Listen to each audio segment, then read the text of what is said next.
क्षेत्र में जो अधिकारी हैं और वो उनको भी ये ट्रेनिंग दिलवाना चाहिए।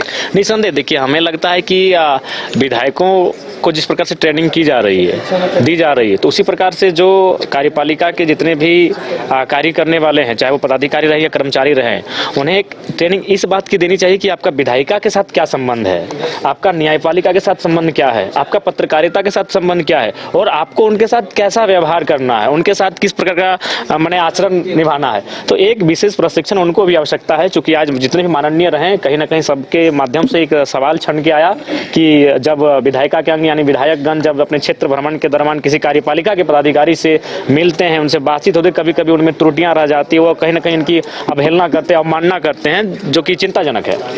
क्या जयराम जी को दिक्कत आती है क्या?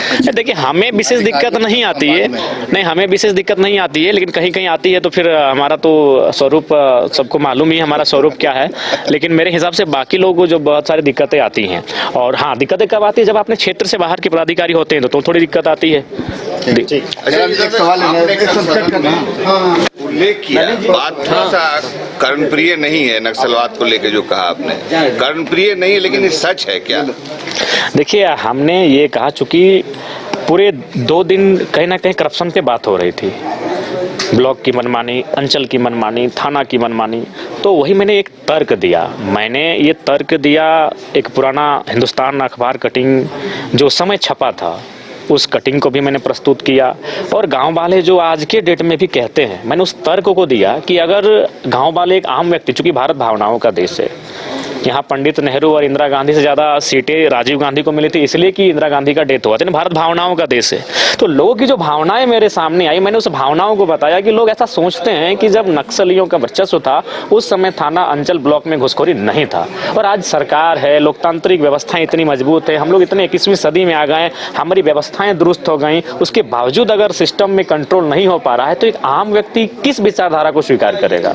ये मेरा बहस था। अगर आप देश के किसी भी कोने में रहते हैं, अगर आप पटना आना चाहते हैं और घर जैसे रहने और खाने का आनंद लेना चाहते हैं तो एक बार जरूर आए होटल डायमंड इन। संपर्क करें 9572759746, 9031859981, 0612400158 एड्रेस अपोजिट विद्या संस्कार स्कूल, रंजन पथ, गोला रोड, बेली रोड, पटना 801503। 5 राज्य, 61 शहर, 150 प्रोजेक्ट और एक वास्तु विहार। नई सोच, नया घर, बनाए रखिए अपना प्यार, सेवा में है वास्तु विहार।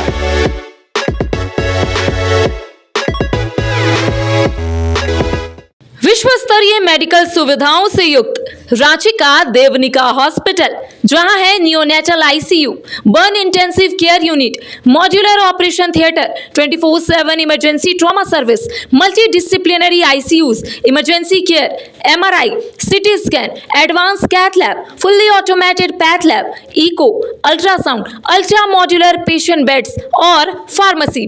देवनिका हॉस्पिटल एंड रिसर्च सेंटर, किफायती दर पर विश्व स्तरीय इलाज, ancillary Chowk, Tupudana industrial area, Ranchi.